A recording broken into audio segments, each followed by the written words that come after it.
Here's the scene. The lights just went out. Your house is plunged into darkness, and right now, across your neighborhood, people are making the exact same dangerous mistakes that have caused more harm during blackouts than the power outage itself. Think I'm exaggerating? Let me hit you with a chilling fact. During the 2003 Northeast blackout, accidental deaths skyrocketed by 22%, and disease-related deaths jumped by 25%. That's nearly 90 lives lost, not from falling power lines or lightning strikes, but from everyday decisions that turned deadly. Here's the terrifying truth. Blackouts don't just cut the power, they cut through your common sense. They turn calm, rational people into frantic decision-makers who act on instinct, not logic. And the worst part, you're probably planning to make the same mistakes right now without even realizing it. Because when the grid goes down, it's not just about losing electricity, it's about the chain reaction of bad choices that follow. Choices that seem harmless, but can spiral into life-threatening consequences. So what separates those who survive from those who don't? Knowing what not to do, in this video we're diving into the 8 most dangerous mistakes people make during a blackout, and why each one could be the worst decision of your life. 8. Killing your phone battery for social media validation. The lights go out, and what's the first thing most people do? They grab their phone, not to check emergency alerts or call for help, but to scroll through Instagram, post a powers out selfie, or refresh Twitter for updates that aren't even loading. It feels harmless, right? But here's the cold, hard truth. That phone you're casually draining is your lifeline. Think about it. In a blackout, your phone isn't just a gadget. It's your flashlight, your emergency radio, your connection to the outside world. But most people burn through their battery in the first hour, snapping pictures of their dark living room or endlessly refreshing apps that can't load without Wi-Fi. And here's the kicker. In extended outages, cell towers start failing within 4 to 8 hours once their backup batteries die. That means no calls, no texts, no internet. During Hurricane Sandy, rescue teams reported countless cases of people unable to call for help because they drained their phones posting updates about losing power. Imagine having a direct line to emergency services and wasting it for a few likes on social media. The smart move, the second the power dies, put your phone on airplane mode. Turn off Wi-Fi, Bluetooth, and location services. Use it only for essential communication or emergency updates. Download offline maps while you still have a signal. And if you're really prepared, invest in a portable battery bank to keep your phone alive without relying on the grid. Your phone isn't a toy anymore, it's survival equipment. Treat it like one. 7. Wasting precious fuel by turning your car into a charging station. The moment people realize their phone battery is dying, panic sets in. What's their solution? They rush to their car, start the engine, and plug in every device they own: phones, tablets, laptops, even their kids' gaming console. They sit there for hours, engine running, burning through gas just to keep their devices alive. Here's the problem. In a widespread blackout, gas stations can't pump fuel. Those pumps need electricity, and most stations don't have backup power. During the 2021 Texas freeze, thousands of people burned through their entire fuel supply in the first day trying to stay warm or charge devices. When it came time to evacuate to warming centers, they were stranded with empty tanks. Your car isn't a portable generator, it's your escape pod. That fuel could be the difference between getting to safety and being stuck in a dangerous situation. Using it to charge your iPad or binge Netflix is a reckless trade-off. Instead, use your car's charging ports sparingly and only for critical devices like your phone. Better yet, invest in a solar-powered charger or a portable battery bank. These tools can keep your devices running without touching your fuel supply. Remember, your car is your lifeline in a blackout. Don't waste its potential on non-essentials. 6. Destroying your home's temperature control by opening every window. The power goes out, the AC stops working, and what's the first instinct? Open every window in the house. People think, at least we'll get some fresh air. They prop open doors, pull back curtains, and turn their home into a wind tunnel. It feels refreshing for about 20 minutes. Then reality hits. What you've actually done is destroy your home's ability to maintain a stable temperature. In the summer, you're letting in hot air that your house will never cool down again without AC. In the winter, you're bleeding out precious heat that took hours to build up. Your home becomes whatever temperature it is outside, and you lose all control. During the 2021 Texas freeze, Many casualties occurred because people made this exact mistake. They opened windows when their homes were still warm, and by the time they realized their error, indoor temperatures had plummeted below freezing. The right move depends on the season.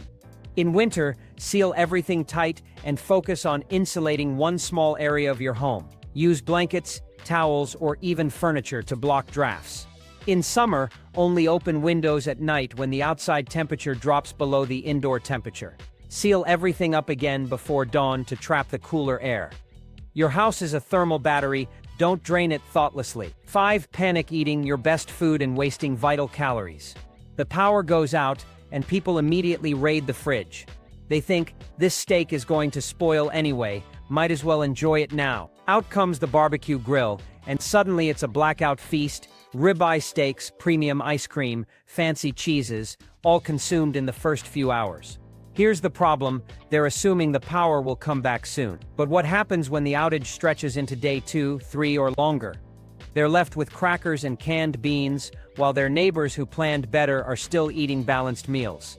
The USDA says a full freezer will keep food safe for 48 hours if you keep the door shut. A refrigerator will keep food cold for about 4 hours. That expensive steak could have fed your family for 2 more days if you'd managed it properly instead of panic eating it on day 1. The smarter strategy: eat perishables strategically. Start with dairy, then move to fresh vegetables, then fresh meat. Save frozen items for last, cook only what you can eat immediately. And stop opening the fridge every 5 minutes to check on things.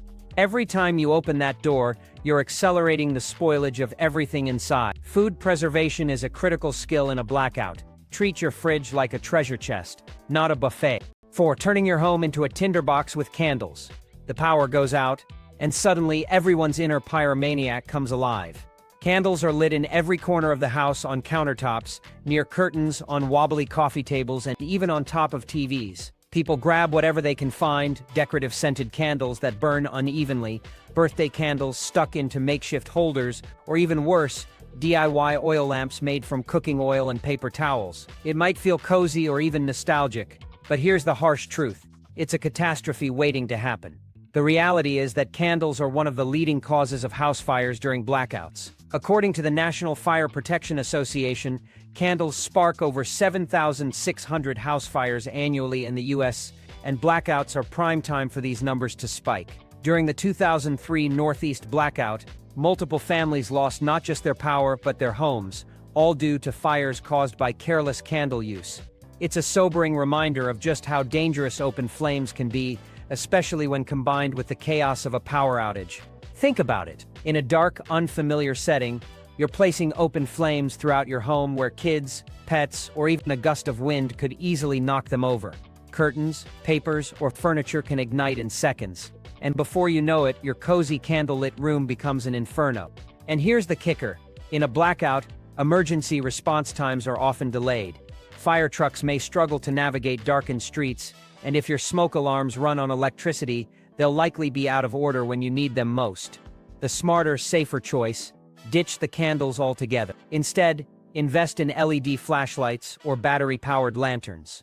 For less than $20, a quality LED lantern can light up a room for over 100 hours on just a single set of batteries, providing bright, reliable light without the risk of fire. Solar-powered lanterns are another excellent option. They recharge during the day and provide hours of illumination at night. If you absolutely must use candles, take extreme precautions. Limit it to a single candle per room, place it in a sturdy holder on a non-flammable surface, and keep it well away from anything that could catch fire. Your home should be your safe haven, not a potential tinderbox. Don't let a blackout turn your comfortable space into a pile of ashes. Make smart choices and keep your household safe. 3.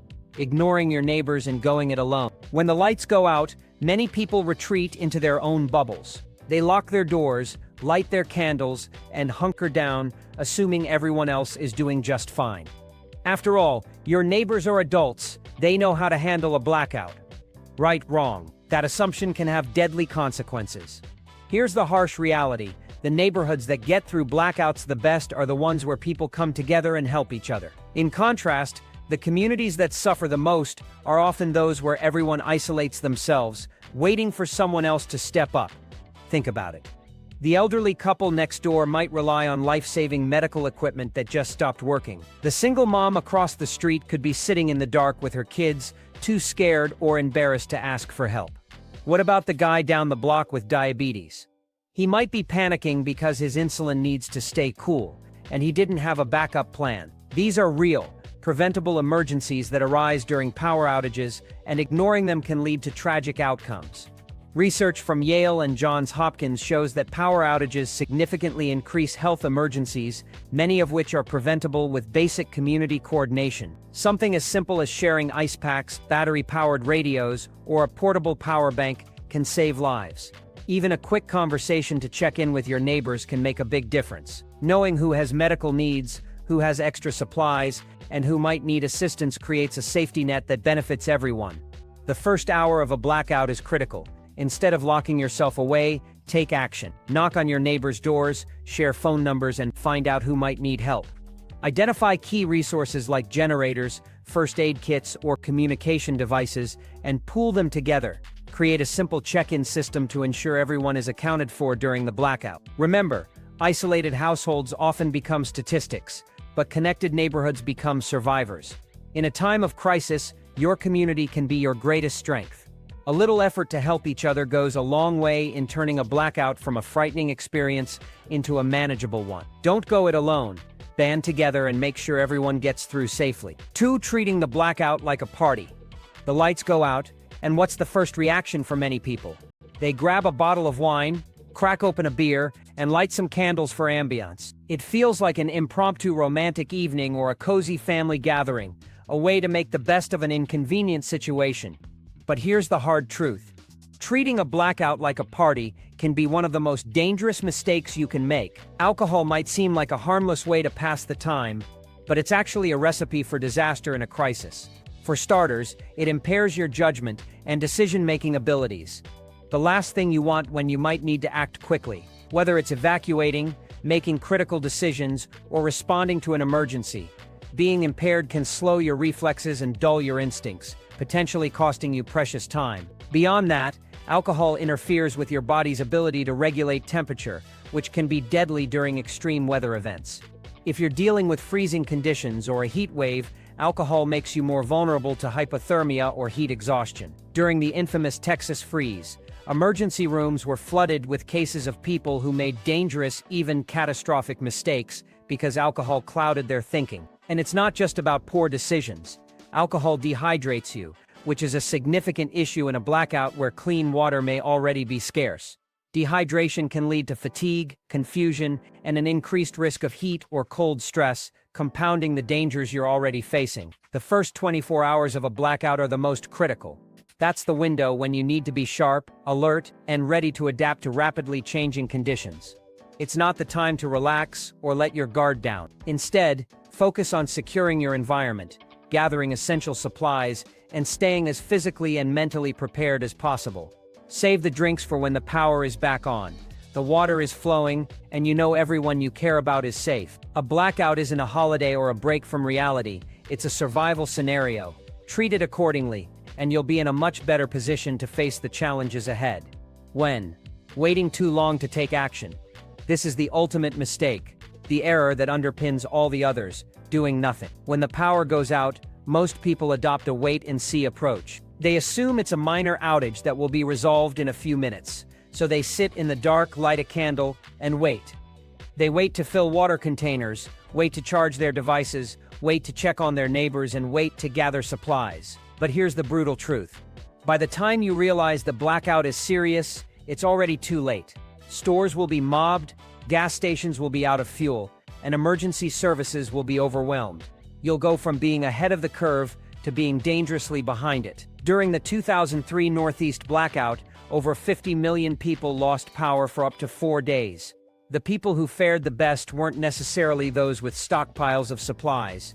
They were the ones who acted immediately. They didn't wait for confirmation that the power would be out for hours or days. They treated the first hour like it was their last chance to prepare. The moment the lights go out, assume the worst. Treat every blackout as if it will last at least 72 hours. Start preparing as if it's a long-term scenario. Fill every container in your home with water, whether it's pitchers, pots, or even your bathtub. Charge every device you have, from your phone and laptop to portable battery packs. Check your supplies, flashlights, batteries, food, and medications, and make a quick list of anything you might need to grab if stores are still open. Secure your home and make sure you have a plan for staying warm, cool, or safe, depending on the situation. Don't forget your neighbors. Check in with them and coordinate efforts to ensure everyone is accounted for and has what they need. Every minute you spend waiting is a minute someone else is getting ahead, whether it's grabbing the last supplies from the store, filling up their gas tank, or withdrawing cash from an ATM. By the time you decide to act, it may already be too late. A wait-and-see mindset can turn a manageable situation into a crisis faster than you think. In a blackout, survival isn't about having the most supplies or the biggest generator. It's about acting decisively while others hesitate. The survivors are the ones who treat the first moments of a blackout as a critical window for preparation, not a time to wait and hope for the best. When the lights go out, you have two paths in front of you. You can follow the crowd, draining your phone battery for social media, turning your car into an expensive charging station, opening every window, panic-eating your best food, lighting candles everywhere, isolating yourself, drinking away your judgment, and waiting to see how bad it gets. Or you can be different. You can be the person who treats the first hour like it matters, who preserves their phone battery, saves their fuel, maintains their home's temperature, manages their food strategically, uses safe lighting, connects with neighbors, stays sharp, and takes immediate action. Here's the brutal truth. Blackouts don't just test your preparedness, they reveal who you really are under pressure. The statistics don't lie. During major outages, it's not the blackout itself that hurts people. It's the cascade of bad decisions that follow. Don't become another statistic. Don't let panic override your common sense. And whatever you do, don't assume someone else will handle it while you wait. If this video opened your eyes to the hidden dangers lurking in every blackout, smash that like button and subscribe for more life-saving survival content. Share this with everyone you care about, because the next blackout isn't a matter of if, it's when. Start preparing today. Your future self will thank you.